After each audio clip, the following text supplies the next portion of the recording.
Okay friends, तो हमने देखा वीड्स, अब हम देखेंगे इंसेक्ट्स जो कि हमारे क्रॉप्स को प्रभावित करते हैं। ठीक है, तो इंसेक्ट्स जो है वो किस प्रकार से प्रभावित करते हैं। सबसे पहला, दे ईट आउट प्लांट स्ट्रक्चर।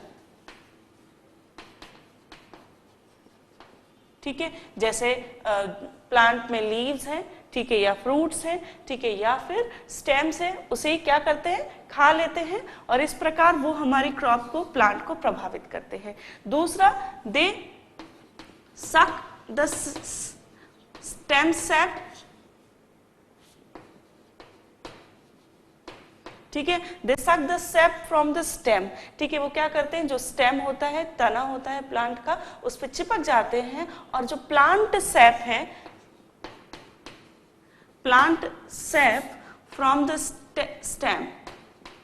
ठीक है, स्टेम से प्लांट का जो सेप होता है, जो प्लांट में फ्लूइड होता है, उसे वो क्या करते हैं, सक करते रहते हैं। तो जब वो सक करेंगे तो क्या करेंगे, वो न्यूट्रिशन को प्रभावित करेंगे प्लांट के। ठीक है, और दूसरा, they bore into the plant structure.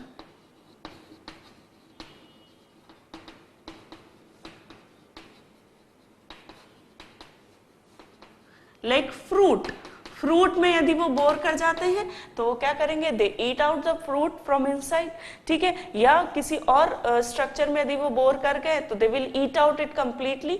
ठीक है, तो इस प्रकार वो क्या करते हैं, इंसेक्ट्स जो है वो हमारी क्रॉप को प्रभावित करते हैं। सम कॉमन जो इंसेक्ट्स हैं वो हैं मॉथ्स, ठीक है, राइस वीवल, ठीक है, देन ग्रेन मॉथ, ठीक है, पल्स बीटल। तो इस प्रकार these are the common insect जो कि हमारे क्रॉप्स को प्रभावित करते हैं, और they are really nuisance to farmers because उन्हें इन इंसेक्ट से अपनी क्रॉप्स को बचाना होता है। ठीक है, तो इस प्रकार इंसेक्ट्स जो हैं वो हमारी क्रॉप्स को बहुत अफेक्ट करते हैं, और इंसेक्ट्स को किल करने के लिए इंसेक्टिसाइड या पेस्टिसाइड्स का यूज कर सकते हैं। ठीक है, नाउ हम पढ़ेंगे पेस्टिसाइड्स के बारे में डिटेल में कि पेस्टिसाइड्स क्या होते हैं और किस प्रकार से वर्क करते हैं। ठीक है, पेस्टिसाइड्स जो पेस्ट को किल करने के लिए केमिकल्स यूज किए जाते हैं, they are called as pesticides. To kill the pest, they are used to kill the pest are called as pesticides. They are usually chemicals. ठीक है, पेस्टिसाइड्स जो है, सबसे पहले पेस्टिसाइड्स कैसे जो है लाइट में आए, नॉलेज में आए। ठीक है, तो एक प्रोफेसर मिलार्डाट करके थे जिन्होंने पेस्टिसाइड की 1882 में खोज करी। कैसे खोज करी, उन्होंने 1870 में देखा, 1878 में उन्होंने देखा कि एक उन्होंने मिक्सचर बनाया जिसे बोरडॉक्स मिक्सचर कहा जाता है, और यह Bordeaux mixture it contains the copper sulphate and lime. Lime is calcium hydroxide. ठीक है, तो इनका मिक्सचर उन्होंने लिया 4:4 रेशो में into 15 गैलन ऑफ वाटर, और उन्होंने क्या किया, इस मिक्सचर को ग्रेप्स पर स्प्रे किया, और उन्होंने पाया कि जो ग्रेप्स में डाउनी मिल्ड्यू करके डिजीज थी, जो कि एक प्लाज्मोफोरा की वजह से होती थी, कॉज्ड बाय अ प्लाज्मोफोरा। ठीक है, प्लाज्मोफोरा की वजह से डाउन मिल्ड्यू जो डिजीज ग्रेप्स में हुई, उसमें जब इन्होंने ये बोरडॉक्स मिक्सचर को स्प्रे किया तो उन्होंने देखा कि इसकी वजह से ये जो थी कंप्लीटली एक्सटिंक्ट हो गई, डिजीज कंप्लीटली रिमूव हो गई, और तब उन्होंने ये देखा कि भाई इस प्रकार से हम केमिकल्स को अपनी क्रॉप्स पर यूज कर सकते हैं, और इस प्रकार उन्होंने 1982 में इस बोर्डेक्स मिक्सचर को सबके सामने जो है इंट्रोड्यूस किया। ठीक है, तो इस प्रकार ये पेस्टिसाइड की हिस्ट्री है कि कैसे पेस्टिसाइड जो है वो लाइट में आए। तो प्रोफेसर मिलाडार्ट ने 1878 में ये प्रयोग किया और 1882 में उन्होंने सबको इंट्रोड्यूस कराया। ठीक है, तो इस प्रकार this is the history of pesticide. Now we will see how pesticide work, कैसे पेस्टिसाइड्स वर्क करते हैं। और टाइप्स ऑलरेडी मैंने बताए थे, टाइप्स क्या क्या होते हैं। वीडीसाइड, इंसेक्टिसाइड, फंगिसाइड्स, रोडेंटिसाइड्स, बैक्टीरिसाइड्स, ठीक है, एंड निमेटिसाइड्स जो निमेटोड्स को किल करते हैं। Some worms also they you know, nematodes जो होते हैं वर्म्स आते हैं उसमें, और ये निमेटोड्स जो हैं ये भी हमारी फसलों को प्रभावित करते हैं। तो इस प्रकार इनको जो किल करते हैं it will called as nematicides. Rodenticides जो रेट्स, यूजुअली रेट्स भी बहुत न्यूसेंस होते हैं क्रॉप के लिए, तो उनको किल करने के लिए भी जो है पेस्टिसाइड का यूज करते हैं जिसे रोडेंटिसाइड कहा जाता है। Fungicide for fungus, insecticide for insects, weedicides for weeds, ठीक है, बैक्टीरियासाइड फॉर बैक्टीरियाज। ठीक है, तो इस प्रकार these are known as the pesticides। ठीक है, now we will see how pesticides work, कैसे ये pesticide work करते हैं। तो mechanism of pesticide work, mechanism of work of pesticides, कैसे पेस्टिसाइड्स काम करते हैं। तो सबसे पहला वीड्स को कैसे कंट्रोल करते हैं, तो दे inhibit photosynthesis in weeds. How? They block photo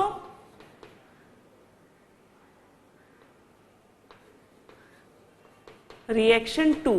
ठीक है, फोटोसिंथेसिस हम जब पढ़ते हैं तो फोटोसिंथेसिस में 2 स्टेप्स होती हैं। तो जो फोटोसिंथेसिस में सेकेंड स्टेप होती है उसे ये इनहिबिट कर देता है, और इस प्रकार फोटोसिंथेसिस नहीं हो पाती कंप्लीटली। और जब प्लांट में फोटोसिंथेसिस नहीं होगी तो क्या होगा कि प्लांट अपना फूड नहीं बना पाएंगे, और इस प्रकार स्टार्वेशन की वजह से दे विल डिस्ट्रॉयड। ठीक है, एंड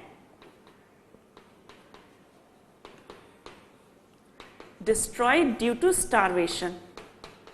ठीक है, उन्हें फूड नहीं मिलेगा, वो स्टार्व होंगे और इस प्रकार वो मर जाएंगे। ठीक है, तो वीड्स को कैसे किल करते हैं, दे इनहिबिट द फोटोसिंथेसिस।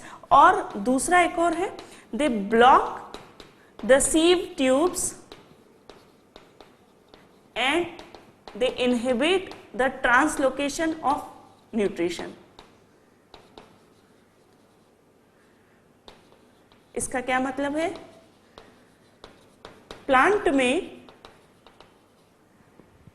एक प्लांट में न्यूट्रिशन और वाटर की ट्रांसपोर्टेशन के लिए ट्यूब्स होती हैं। ठीक है, जाइलम और फ्लोएम 2 टिश्यूज होते हैं जो कि क्या करते हैं, इनका ट्रांसपोर्टेशन करते हैं। तो सीव ट्यूब्स पाई जाती हैं ट्रांसपोर्टेशन के लिए, ताकि पानी नीचे से ऊपर जा सके, न्यूट्रिशन सबको मिल सके।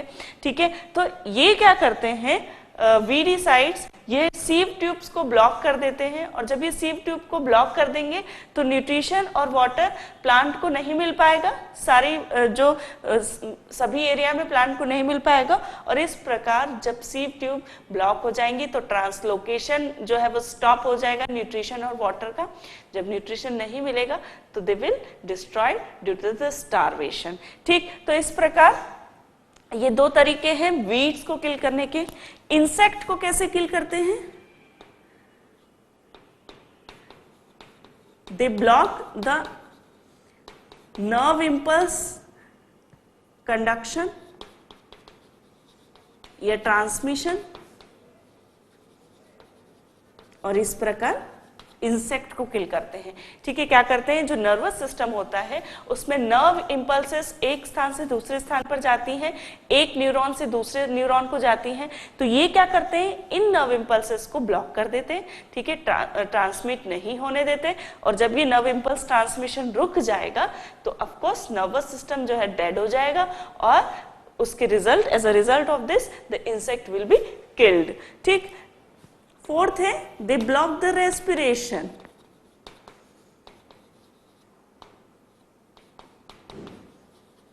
ठीक है, तो जो इंसेक्ट्स होते हैं उनमें ही क्या करेंगे, रेस्पिरेशन को ब्लॉक कर देंगे, या रोडेंट्स में रेस्पिरेशन को ब्लॉक कर देंगे। जब रेस्पिरेशन नहीं हो पाएगा तो the insect will be killed और the rodent will be killed. ठीक है, तो these are the sub mechanism how pesticides और how these chemicals work. And ये जो है दो, ये किस में है, ये प्लांट में है, that means how they kill the weeds, and ये जो है दो इंसेक्ट और रोडेंट्स में कि हाउ दे किल देम। ठीक है, तो इस प्रकार हमने देखा कि कैसे पेस्टिसाइड्स जो है वो वर्क करते हैं। ठीक, अब हम देखेंगे प्लांट डिजीजेस, कि प्लांट में कौन कौन सी डिजीजेस होती हैं और क्या क्या उनके सिम्टम्स होते हैं। ओके फ्रेंड्स, तो हमने देखा कि किस प्रकार वीड्स और इंसेक्ट क्रॉप को जो है इम्पैक्ट करते हैं, प्रभावित करते हैं। अब हम देखेंगे प्लांट डिजीजेस। ठीक है, पैथोजेंस किस प्रकार प्लांट्स को प्रभावित करते हैं। ठीक है, तो प्लांट डिजीजेस जो होते हैं, प्लांट में डिजीज कॉजिंग है, जो पैथोजेंस कहलाते हैं, तो it is caused by pathogens.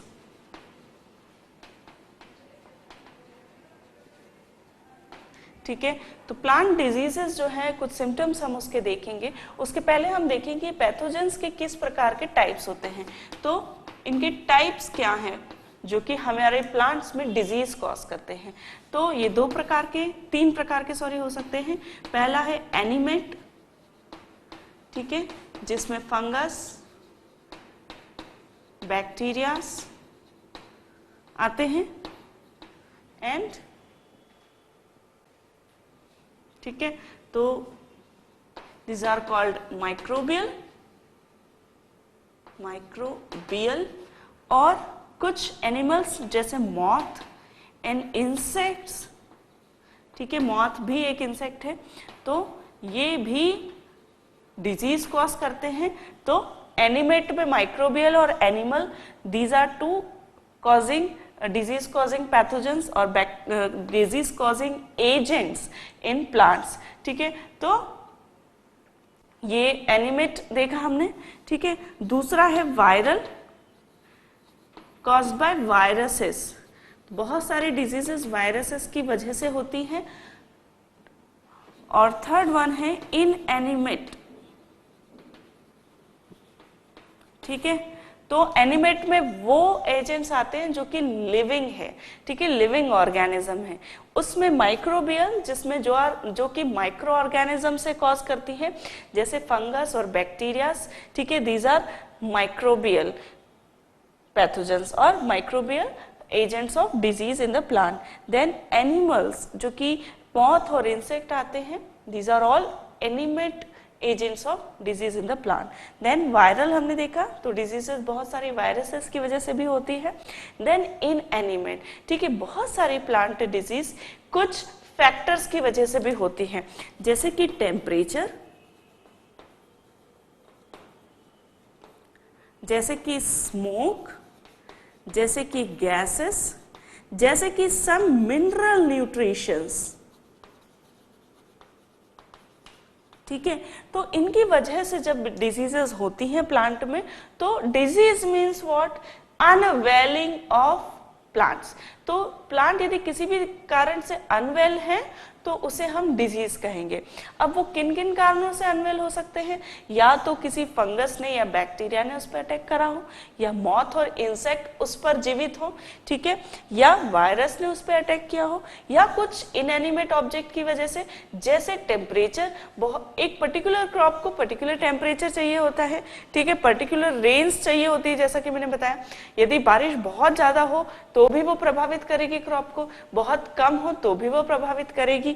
ठीक है, स्मोक की वजह से बहुत ज़्यादा धुएं की वजह से भी प्लांट प्रभावित होते हैं, ठीक है।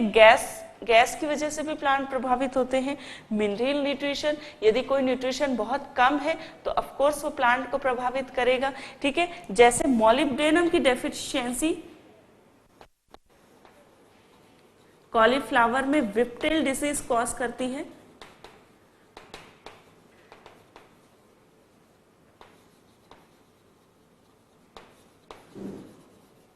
ठीक है। वहीं बहुत ज्यादा पानी यदि आपने क्रॉप को दे दिया है तो रोटिंग ऑफ रूट होगी, जो रूट्स हैं वो रोट हो जाएंगी, वो सड़ने लगेंगी। तो इस प्रकार आप क्या कर रहे हैं कि ये जो है एक इनएनिमेट फैक्टर है, लेकिन ये भी प्लांट डिजीज या प्लांट को अनवेल कर रहा है, प्लांट को इम्पैक्ट कर रहा है, ठीक। तो इस प्रकार ये हमने देखा कि प्लांट डिजीजेस जो है उसके एजेंट्स कौन कौन से होते हैं, types of agents of diseases, ठीक है। तो ये हमने देखा एनिमेट, वायरल एंड इनएनिमेट, ठीक है। अब हम देखेंगे some of the symptoms of plant diseases.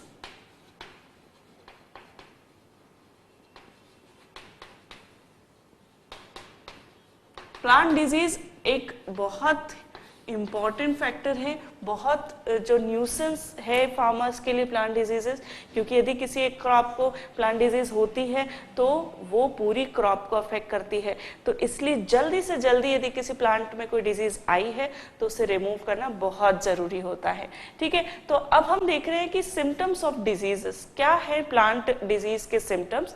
बहुत कुछ कॉमन सिम्टम्स हम समझने वाले हैं यहाँ पर। सबसे पहला है मिल्ड्यू। मिल्ड्यू क्या होता है, एक्सटर्नल ग्रोथ होती है प्लांट की सरफेस पे, ठीक है। और ये दो प्रकार की हो सकती है, downy mildew and one more is powdery mildew,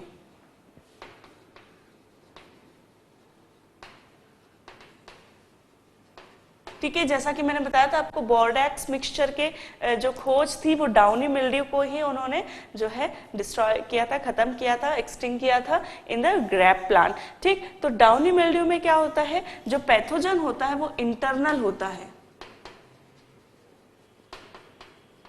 और वो क्या करता है, मतलब प्लांट के अंदर वो इन्वेड कर लेता है और जो डिजीज है उसके सिम्टम्स आते हैं, उस डाउनी मिल्ड्यू ग्रोथ होती है, ठीक है। और इस प्रकार पैथोजन इज इंटरनल, जबकि पाउडरी मिल्ड्यू में पैथोजन एक्सटर्नल होता है और ग्रोथ ऑफ हाइफी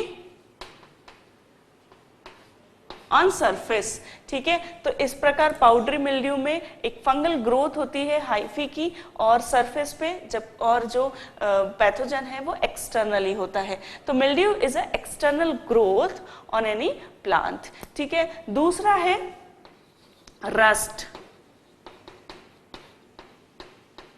ठीक है। तो rust is powdery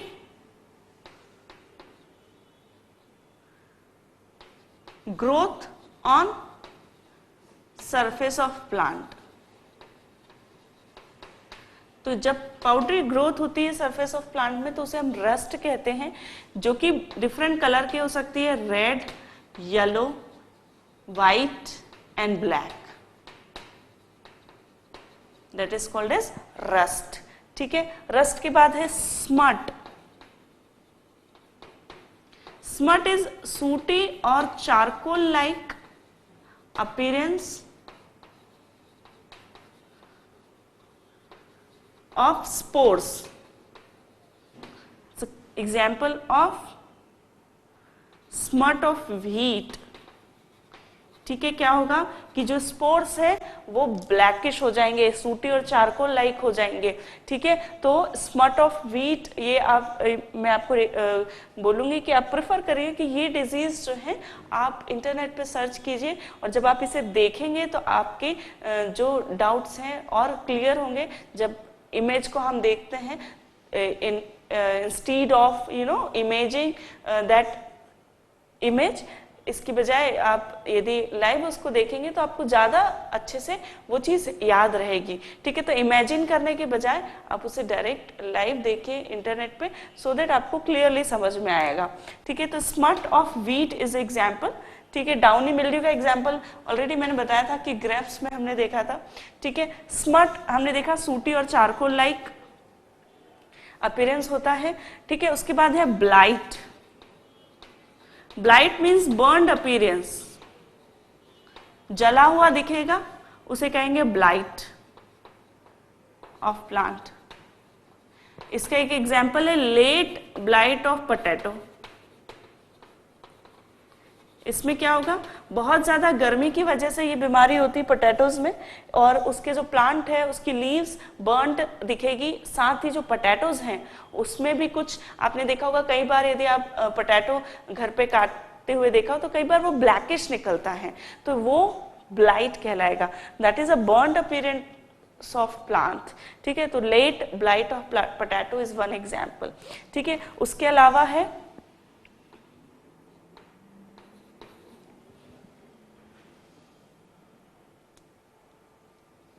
white blister. ठीक है, तो व्हाइट ब्लिस्टर्स जो है वो कैसा अपीयरेंस होगा, white shiny spots on plant surface, उसे हम कहेंगे white blisters. Blisters means actually Hindi में होता है छाले जैसा। ठीक है, तो इस प्रकार जो प्लांट में होगा तो वो शाइनी अपीयरेंस दिखेगा व्हाइट कलर का, तो that is called as white blister of plant. ठीक है, तो व्हाइट ब्लिस्टर ऑफ प्लांट देखा हमने। उसके बाद नेक्रोसिस। ठीक है, नेक्रोसिस मतलब डेड हो जाना किसी प्लांट के पर्टिकुलर किसी स्ट्रक्चर का। तो नेक्रोसिस इज ये जब किसी प्लांट का कोई स्ट्रक्चर एकदम डेड हो जाएगा, that is called as necrosis. ठीक है,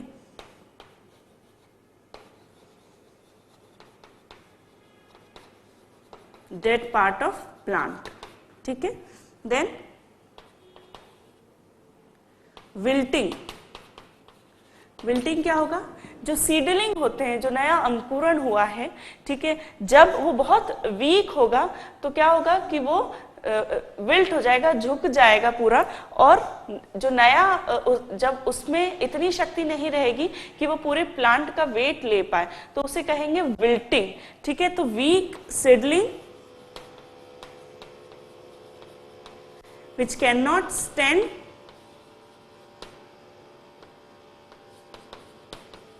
प्लांट वेट। ठीक है, प्लांट का जो वेट है उससे वो नहीं ले पाएगा और बहुत वीक हो जाएगा, तो उसे कहेंगे विल्टिंग। ठीक है, देन डैम्पिंग ऑफ। ठीक है, जब एक पूरा का पूरा प्लांट जो है वो डेड हो जाए, ठीक है, और जो है झुक जाए पूरी तरीके से, तो उसे हम कहेंगे डैम्पिंग ऑफ। ठीक है, तो the whole plant become dead.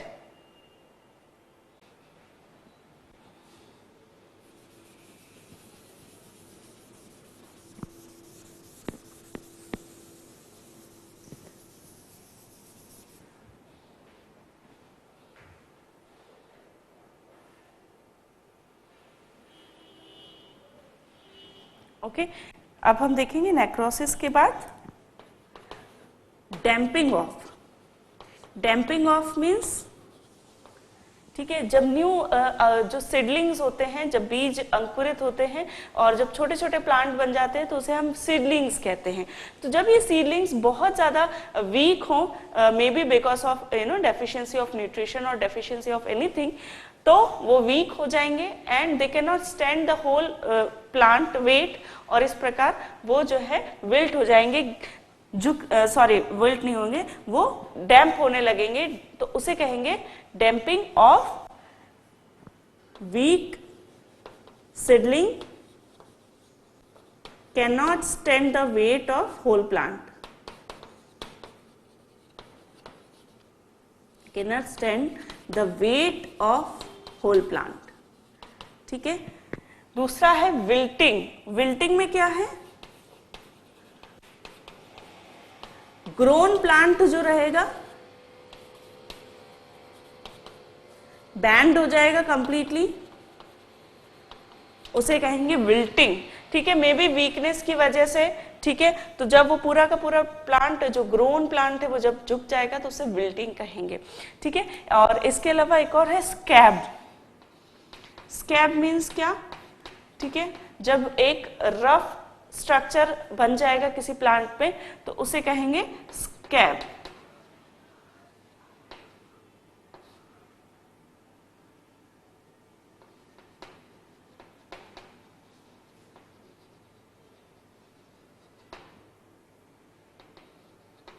उसे कहेंगे स्कैब। ठीक है, स्कैब यूजुअली जब हमें कहीं चोट लग जाती है और फिर जब वो हील हो जाता है और एक रफ सा स्ट्रक्चर हमारे स्किन पे आता है तो हम उसे कहते हैं स्कैब। ठीक है, तो इसी प्रकार प्लांट में भी जब एक रफ सरफेस फॉर्म होती है तो उसे हम स्कैब कहते हैं। ठीक है, rough and little bit hard. ठीक है, it is called as scab. ठीक है, इसके अलावा है कैंकर। कैंकर क्या है? ठीक है, जब किसी प्लांट स्ट्रक्चर में, ठीक है, क्या हो कि इस प्रकार जो है उसमें इरोजन हो कि जो इंटरनल स्ट्रक्चर है वो दिखने लगे। ठीक है, तो canker is what? Local necrosis with open wound. ठीक है, इतना जो है प्लांट में इतना इरोजन हो या इतना कहें उसमें हार्म हो कि जो इंटरनल स्ट्रक्चर है वो दिखने लगे। ठीक है, ओपन हो वुंड, तो उसे कहेंगे कैंकर। और इसका एग्जांपल है सिट्रस कैंकर। सिट्रस मतलब कि नींबू, और नींबू में क्या होता है कि कई बार इस प्रकार का वुंड हो जाता है डिजीज की वजह से कि इंटरनल स्ट्रक्चर जो है वो दिखने लगता है, तो उसे कहते हैं सिट्रस कैंकर। तो कैंकर मतलब इतना नेक्रोसिस हो जाए प्लांट स्ट्रक्चर में कि जो इंटरनल स्ट्रक्चर है वो दिखने लगे। ठीक है, कैंकर जो है यूजुअली ह्यूमन डिजीज में भी आता है कि जब कोई अल्सर हो जाए, कोई छाला हो जाए, ठीक है, और वो बहुत इतना डीप हो कि अंदर का स्ट्रक्चर बाहर दिखने लगे, उसे कहते हैं कैंकर। ठीक है, तो कैंकर ह्यूमन डिजीज भी है और प्लांट डिजीज भी। तो प्लांट में भी वो इसी प्रकार जब इंटरनल स्ट्रक्चर जो है एक्सपोज होने लगे तो उसे कहेंगे कैंकर। ठीक, तो इस प्रकार these are the few symptoms of plant diseases, और आई विल रिकमेंड कि you will watch them on internet so that उनका जो और अपीयरेंस है वो आपको क्लियर हो। ठीक, तो ये हमने देखा प्लांट डिजीजेस। और ठीक है, जो डिजीजेस का प्रिवलेंस है उस आधार पर दो टाइप की जो है वो डिजीज को क्लासिफाई किया है। वन इज इन्फेक्शियस और one is contagious. Infectious diseases वो होती हैं जो ग्रेजुअली स्प्रेड होती हैं, दे स्प्रेड ग्रेजुअली, और जो कंटेजियस डिजीजेस होती हैं दे स्प्रेड वेरी फास्ट। ठीक है, तो जो धीरे धीरे डिजीजेस फैलेंगे उन्हें इन्फेक्शियस डिजीज कहा जाएगा, और जो बहुत तेजी से स्प्रेड होगी उसे कंटेजियस डिजीजेस कहा जाएगा। ठीक है, साथ ही डिजीजेस किस किस प्रकार से फैल सकती हैं उस आधार पर भी उनका क्लासिफिकेशन किया गया है। और ठीक है, तो ट्रांसमिशन किस तरीके से हो सकता है डिजीजेस का, तो they can be soil bone. Soil में कुछ पैथोजन हो सकते हैं जिसकी वजह से डिजीज हो रही है। They can be seed bone, seed में कोई डिजीज है तो उसकी वजह से पूरे प्लांट में वो डिजीज हो गई। ठीक है, they can be water bone. ठीक है, वाटर से कोई डिजीज पैथोजन आ गया है और वहां से वो हो गई है। ठीक है, एयर बोन भी हो सकती है, जब कोई पैथोजन हो एयर से आया हो तो उसे कहेंगे एयर बोन डिजीज। तो इस प्रकार they can be soil bone, they can be seed bone, they can be water bone and they can be air bone. ठीक, तो इस प्रकार से प्लांट डिजीजेस के हमने टाइप पढ़े उसके सिम्टम्स देखे, किस प्रकार के सिम्टम्स आते हैं, ठीक है। एजेंट्स हमने देखे, एनिमेट, वायरल, इनएनिमेट, ठीक है, और इन्फेक्शियस और कंटेजियस होते हैं। डिफरेंट टाइप्स देखे, mildew, rust, smut, blight, white blister, ठीक है, necrosis, damping off, wilting, scab and canker. So these are the some types जो हमने देखे सिम्टम्स के, किस किस प्रकार से सिम्टम्स प्रोड्यूस होते हैं प्लांट में, ठीक। और इस प्रकार प्लांट डिजीजेस जो है हम देख चुके हैं, ठीक है। इस प्रकार दूसरे कुछ और सिम्टम्स भी हैं, जैसे मोज़ेइक अपीयरेंस ऑन द लीव्स, ठीक है। तो मोज़ेइक अपीयरेंस जब लीव्स पे होता है तो that is that is also a type of symptoms, mosaic, ठीक है। फोल्डिंग ऑफ लीव्स, जब लीव्स अपने आप फोल्ड होने लगे तो that is also kind of disease, folding of leaves, ठीक है। Spots on leaves, different spots यदि दिखने लगे लीव्स पे तो that is also a symptom of disease, ठीक है। इसके अलावा वेन क्लियरिंग, ठीक है। तो वेन क्लियरिंग मतलब क्या, किसी लीव में जो है वो लीव इतनी जल्दी खत्म होने लगे कि जो उसकी वेन्स होती हैं वो क्लियरली हमें दिखने लगे, ठीक है। तो उसे भी हम कहेंगे वेन क्लियरिंग, और ये भी एक प्लांट डिजीज का सिम्टम्स है, ठीक है। तो ये जो है, इसके अलावा भी बहुत सारे सिम्टम्स होते हैं डिजीज के, but these are some common symptoms जो कि हम अपने आसपास एनवायरनमेंट में देख सकते हैं, तो इनके बारे में हमें जानना जरूरी है। प्लांट डिजीज को कंट्रोल करने के लिए भी पेस्टिसाइड का यूज किया जाता है और उन्हें स्प्रे किया जाता है। प्लांट डिजीज को रोकने के लिए जरूरी होता है कि जिस पार्ट को अफेक्ट किया है डिजीज ने उसे जल्दी से जल्दी रिमूव किया जाए और दूसरे पेस्टिसाइड्स का यूज किया जाए जो कि उस डिजीज को जल्दी से जल्दी रोक सके, ठीक। अब हम देखेंगे स्टोरेज ऑफ ग्रेन्स, ठीक है। यहां तक हमने पढ़ लिया कि कैसे पेस्टिसाइड से जो है हमारी क्रॉप को अफेक्ट करते हैं और कैसे हम उन्हें कंट्रोल कर सकते हैं। अब हमारी फसल हार्वेस्ट होकर आ गई है और अब हमें हमारे ग्रेन्स को स्टोर करना है। तो now we will see the storage of grains.